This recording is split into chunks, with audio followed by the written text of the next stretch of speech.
Salam sepak bola, salam sehat, dan salam sejahtera kepada teman-teman netizen atau warganet yang merupakan viewers, subscribers, dan supporters dari channel YouTube Bola Bung Binder, serta yang merupakan penggemar, pecinta, dan penggila olahraga sepak bola pada umumnya dan khususnya sepak bola Indonesia. Di konten terbaru dari channel YouTube Bola Bung Binder hari ini, saya ingin membahas salah satu pertandingan dari Piala Menpora dari grup C, pertandingan antara Persebaya Surabaya lawan Persik Kediri yang dimenangkan Persebaya Surabaya dengan skor tipis 2-1 setelah tertinggal terlebih dahulu di pertandingan tersebut yang berlangsung sangat amat ketat. Namun pertama-tama teman-teman perlu pahami dan sadar bahwa turnamen Piala Menpora tahun 2021 ini adalah turnamen pramusim. Berarti klub-klub yang berpartisipasi di turnamen pramusim seperti Piala Menpora akan memanfaatkan turnamen ini sebagai ajang pemanasan.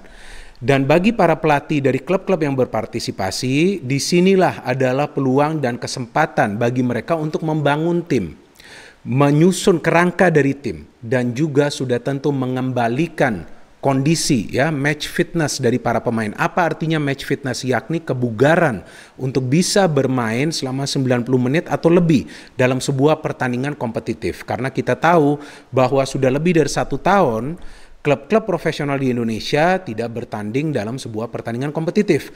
Berarti tidak akan mudah bagi klub-klub yang juga berpartisipasi di Piala Menpora tahun 2021 ini untuk langsung istilahnya tancap gas atau talk chair. Artinya dari segi kerjasama tentu para pemain akan kesulitan untuk langsung bermain sebagai satu unit. Dan itu terbukti dalam beberapa pertandingan awal Piala Menpora ini ya. Saya juga sempat siarankan pertandingan Bayangkara FC lawan Borneo FC yang dimenangkan oleh Bayangkara FC dengan skor 1-0. Kemudian saya seharusnya membuat review pertandingan antara Persija Jakarta lawan PSM Makassar, tapi saya tidak sempat menonton pertandingan tersebut, teman-teman. Maka itu saya juga tidak ingin membahas hasil akhir dari pertandingan tersebut karena takutnya nanti saya salah bicara atau saya juga salah menganalisa, karena kita perlu menonton pertandingan secara full baru kemudian kita bisa memberikan gambaran. Kita itu berarti saya dan Anda yang menonton setiap konten dari channel YouTube Bola Bung Binder. Jadi jika tidak sinkron dengan kejadian di atas lapangan, ya gak fair juga dong nanti kan kita memberikan penjelasan dari jalannya pertandingan dan juga keputusan yang diambil oleh para pelatih. Dan di pertandingan Persebaya lawan Persik Kediri, kita bisa melihat bagaimana peran pelatih sangat penting ya untuk bisa membawa timnya meraih kemenangan atau juga untuk bisa mengatasi situasi dan kondisi yang menyulitkan timnya. Persebaya Surabaya kita tahu bahwa tidak akan mengandalkan pemain asing di turnamen Piala Menpora 2021 ini. Tetapi mereka mengandalkan pemain-pemain lokal yang juga mayoritas usianya masih muda. Namun mereka sudah menjadi bagian dari tim nasional Indonesia. Apakah itu tim nasional Indonesia U23, U19, U16 atau juga senior ya. Jadi kita berbicara tentang kualitas pemain-pemain dari Persebaya yang berlabel tim nasional. Sedangkan dari Persik Kediri juga kita tahu mereka kehilangan banyak pemain asingnya yang juga tidak bertahan di klub tersebut. Tapi mereka punya satu pemain asing nih ya, yakni Abdur Rafiu yang memang statusnya masih trial. Dia bermain juga di game ini ya lumayan lah, tidak buruk ya. Tapi memang kita tahu bahwa dari segi kerjasama ya sudah pasti belum menyetel. Kan belum lama juga mungkin dia berlatih ya dengan rekan-rekan yang lain. Jadi ini menjadi sebuah persoalan tersendiri bagi klub-klub yang berpartisipasi bahwa di first match mereka akan sulit untuk meraih kemenangan, teman-teman. Tapi sebagian besar tim yang sudah bertanding di Piala Menpora bisa mencetak gol ya, kecuali Borneo FC dan Persija yang belum mencetak gol. Tapi saya kira di next games mereka sudah pasti mereka akan bisa mencetak gol karena kerjasama logisnya akan mulai meningkat di antara para pemain mereka. Itu yang sangat penting, teman-teman. Karena sepak bola itu adalah permainan secara satu unit, teamwork ya. Dan sudah pasti sebelum saya membahas jalannya pertandingan antara Persebaya lawan Persik Kediri, ya saya ingin membahas dulu ya starting line up dari kedua tim. Dari Persebaya dulu nih, teman-teman. Satria Tama, Adi Setiawan, Rahmat Irianto, Rizky Ridho. Berarti double R nih. Di center of defense Rahmat Irianto dan Rizky Ridho. Ada Koko Ari Araya, ini juga pemain muda kan. Ya, berarti di pertahanan ada 3 pemain muda, Rahmat Irianto, Rizky Ridho, Koko Ari Araya. Alwi Slamet kita tahu bermain di posisi back kiri. Kemudian Muhammad Hidayat, Di tengah ada Hambali Tholib, ada Supriyadi, ya, ada Adi Setiawan, ada Octavianus Fernando dan Samsul Arif yang bermain sebagai target man di depan. Artinya striker murni dari Persebaya ini hanya satu ya di game ini. Dan memang kabarnya bahwa Persebaya juga lagi mencari pemain baru di posisi striker. And from Persik Kediri, Dikri Yusron, Andri Ibo, kapten tim, pemain yang punya pengalaman bagus. Dani Saputra juga pemain yang sudah bermain di beberapa klub sebelumnya. Ibrahim Sanjaya, Oke John juga pemain berpengalaman. Fafa Mario Yagalo juga kita tahu punya pengalaman bagus. Adi Eko Jayanto, Ahmad Agung Setiabudi, Faris Aditama pemain berpengalaman, Bayu Oto pemain muda yang kali ini diplot sebagai gelandang serang dari Persik Kediri. Septian Bagaskara juga pemain muda yang diturunkan sebagai target man di game ini. Dari jalannya pertandingan terlihat bahwa kedua tim kesulitan untuk menciptakan peluang bersih atau clean shot on target. Karena memang kita lihat bahwa gaya permainan kedua tim ini hampir sama. Hampir sama itu dalam arti apa? Dalam urusan mereka bertahan. Coba teman-teman perhatikan bagaimana para pemain Persebaya itu bisa langsung memberikan pressure kepada pemain manapun dari Persik Kediri yang menguasai bola di tengah. Sama juga dari para pemain Persik Kediri yang memberikan pressure ke para pemain Persebaya. Bedanya, kan tadi kan saya bilang hampir sama ya, bedanya bahwa para pemain Kediri juga melakukan pressure ke para pemain Persebaya mulai dari lini pertahanan mereka. Tapi ada kombinasi. Pertama adalah pressing di lini pertahanan Persebaya agar mereka sulit untuk mengalirkan bola, karena kita perhatikan bahwa mereka membangun serangan dari kedua fullback mereka, Koko Ari dan juga Alwi Slamet. Jika sudah lolos, ya, jika para pemain Persebaya sudah lolos dari pressure awal para pemain Kediri, maka para pemain Kediri akan melakukan sistem pertahanan yang dinamakan deep defending, artinya bertahan secara mendalam. Itu yang menyulitkan Persebaya Surabaya untuk menciptakan peluang. Sedangkan dari Kediri, mereka sebetulnya bisa sesekali melakukan serangan. Tapi sayangnya, para pemain mereka tidak bisa memanfaatkan momen pada saat mereka sudah berada di situasi free space. Yang pertama adalah Oke John, ya kan, dari sundulan kepala. Kemudian Faris Aditama juga yang mendapatkan umpan dari Oke John. Sedangkan Persebaya mendapatkan satu peluang saja tuh yang berbahaya di babak pertama dari Samsul Arif. Ya, sudah berhadapan sebetulnya dengan penjaga gawang Dikri, tapi masih bisa di-save. Tapi sayang juga ya, ternyata dengan bermain pressure tinggi, ya para pemain juga melakukan pelanggaran yang cukup banyak. Salah satu kesulitan dari para pemain ya adalah juga untuk melakukan timing yang tepat dalam urusan melakukan tackling atau juga menghalau bola, sehingga cukup banyak pelanggaran yang terjadi dalam beberapa pertandingan Piala Menpora ini. Di awal kan, tentu mereka akan kesulitan lah untuk bisa melakukan kalkulasi dalam urusan tackling atau juga dalam urusan merebut bola. Dan Rizky Ridho kita lihat mendapatkan kartu kuning kedua sehingga ia harus keluar dari permainan lebih cepat. Sayang sekali, dan memang ia melakukan pelanggaran yang cukup keras ya pada saat ia sliding tackle ke Faris, padahal kena bola juga, tapi ya caranya ia melakukan tackling itu yang dianggap berbahaya oleh wasit. Tapi dengan 10 pemain ternyata para pemain Persebaya tidak panik.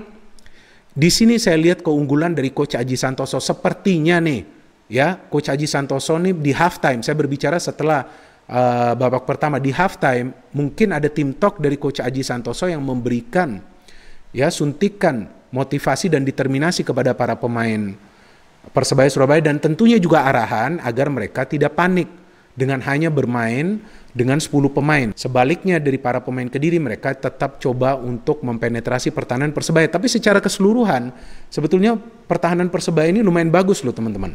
Kenapa saya katakan pertahanan dari Persebaya bagus? Karena para pemain Persik Kediri juga tidak bisa melakukan shot on target, padahal Persebaya diperkuat hanya dengan 10 pemain. Itu kita lihat di menit-menit awal babak kedua, justru Persebaya ya yang bisa menciptakan 2 peluang berbahaya.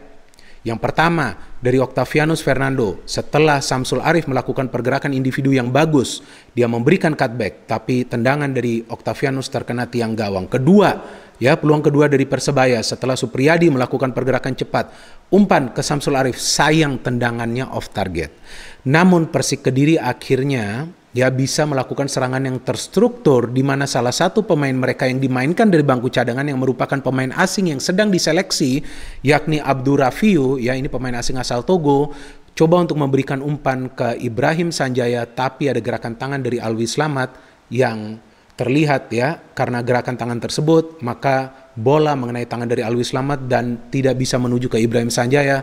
Jelas itu adalah penalti bagi Persik Kediri dan wasit juga langsung cepat membunyikan peluitnya. Dan Andri Ibo bisa mengeksekusi penalti dengan sempurna. Andri Ibo sebagai center back tidak mengandalkan power tapi penempatan bola, placing bola. Dan dia bisa mengeksekusi penalti dengan sempurna. Persebaya harus respons. Saya siarankan pertandingan ini di halftime. Saya sudah katakan dan jelaskan bahwa saya menunggu nih siapa pemain yang akan dimainkan dari bench Persebaya. Karena saya melihat bahwa Persebaya tidak punya kreator serangan yang bisa membangun serangan secara baik dengan pemain-pemain lainnya. Memang ada Hambali Tholib, tapi yang saya perhatikan Hambali terlalu cepat, ya, tergesa-gesa terlihat untuk membangun serangan. Sehingga kerjasamanya dengan pemain lain tidak sinkron. Ya wajar juga sih, ini kan baru first game dari Persebaya, tapi perlu ada pergantian. Dan akhirnya setelah tertinggal, Coach Aji melakukan pergantian tersebut. Ya, Randy Irwan masuk dan juga Ricky Kambuaya masuk. Saya juga katakan di halftime bahwa saya harapkan Randy Irwan yang bisa masuk. Karena dia adalah pemain senior, dia pemain yang punya visi yang bagus, dan dia juga punya skill tinggi. Dan Randy bersama juga dengan Ricky melakukan kerjasama di mana Ricky dilanggar oleh Andri Ibo dan Samsul Arif bisa mengeksekusi penalti dengan sempurna. Hampir juga tuh ditepis oleh Dikri, kan dia sudah membaca arah bola. Terus Persebaya harus bagaimana nih?